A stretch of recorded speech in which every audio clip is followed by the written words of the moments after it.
I, Yugiri of Domar, am honored to meet you at last, Your Grace. To mark this auspicious occasion, I should like to present to you the finest treasures our humble nation has to offer. Alas, the circumstances which have brought me here today have divested me of both time and dignity. I come before you as a pauper in direst need of aid, to request that you grant my people asylum. I, Nanamo, 17th in the line of Ul, welcome you to our city. Be at ease, Lady Yugiri. Although I myself have heard the tale of your misfortune, I would ask that you recount it once more for the benefit of the others here present. As you wish, Your Grace.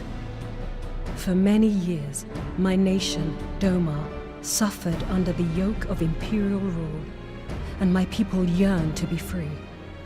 Thus, when a war of succession broke out in Garlemald, we sought to take advantage of the chaos and reclaim our liberty.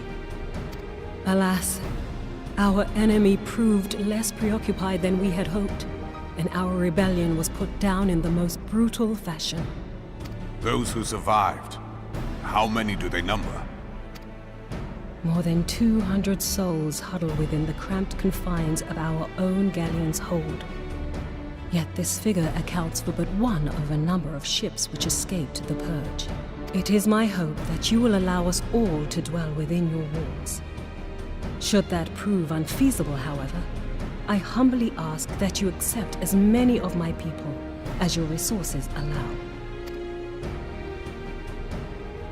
Pray understand, we do not beg a boon, but propose instead an arrangement. We would serve as soldiers or tradesmen until our debt is repaid. What are the Syndicate's opinions on this matter? I, for one, think it's a marvelous idea. Lady Yugiri and her people strike me as an industrious lot, and there are parts of the city which have yet to be fully restored. If they are willing to work, I see no reason not to let them. The head of the Mirage Trust is not known for his generosity. He sees profit in this. I agree. That said, these are foreign refugees. To admit them would require a formal resolution. Shall we call a vote?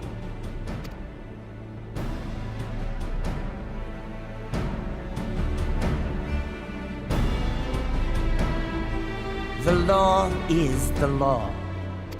Lord Lolorito? Tell me, are you blind or willfully ignorant?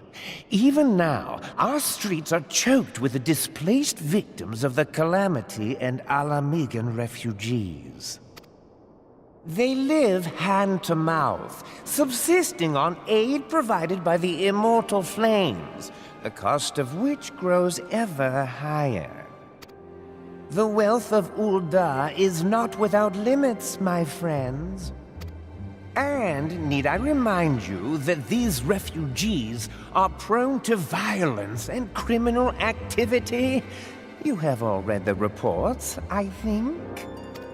Without homes or employment, it is only a matter of time before men grow desperate and take that which they imagine has been unjustly denied them. Yet, knowing this, you would have us swell their ranks. Mayhap you think the brass blades and the flames are not hard-pressed enough? Some say the chairman of the East Aldenard Trading Company passes Gil thrice daily. This may explain how he came to be the wealthiest man in Ul'dah. Or it may simply be that he's ruthless beyond reckoning. Surely the Sultanate can support the few hundred domins Lady Yugiri represents. That our resources have been taxed, I do not deny. But we are hardly in danger of financial collapse. I move that an exception be made. An exception, Your Grace? I am suddenly reminded of a similar debate some years ago regarding a number of Alamigan refugees, if memory serves. What were your words that day? Yes. The law is the law. And so our visitors remained in Little Alamigo. Mayhap our wise and benevolent Sultana would be so good as to enlighten us as to which other of our laws should not be upheld. Mind your tongue, Lolorito. My lord, I share your concern for the welfare of our great nation, but we must endeavor to take a longer view. You know as well as I that people can be a resource still more precious than gil. Precious or not, they were never yet so reliable. And unlike those who frequent your establishment, I have no desire to gamble with my future. Uldar's greatest asset is, and has ever been, her material wealth. We risk this at our peril. One need only look to Teleji Adeleji's example for evidence of the danger in allowing sentiment to dictate policy. How far the vaunted Mirage have fallen, both in repute and profitability, since he began employing refugees. How I choose to conduct my affairs is not your concern, my lord. A proposal has been tabled. Given its urgency, I move we forego further debate and call a vote. To accept the Doman refugees or not. Those in favor, I bid you remain. Those opposed, I bid you leave.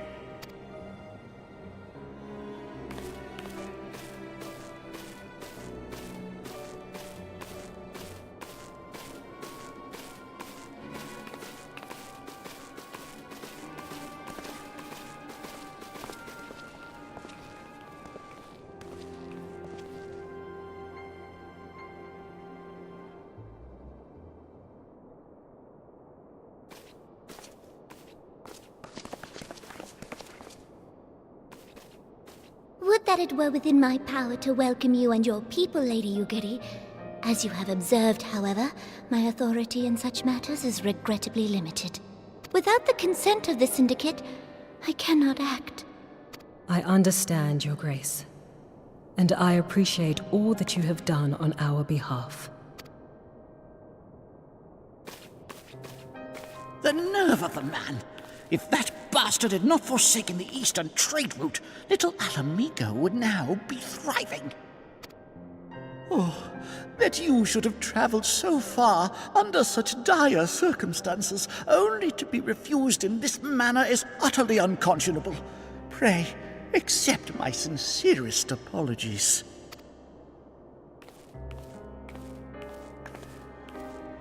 Now that the Empire no longer poses an immediate threat, they see little reason to maintain the pretense of unity.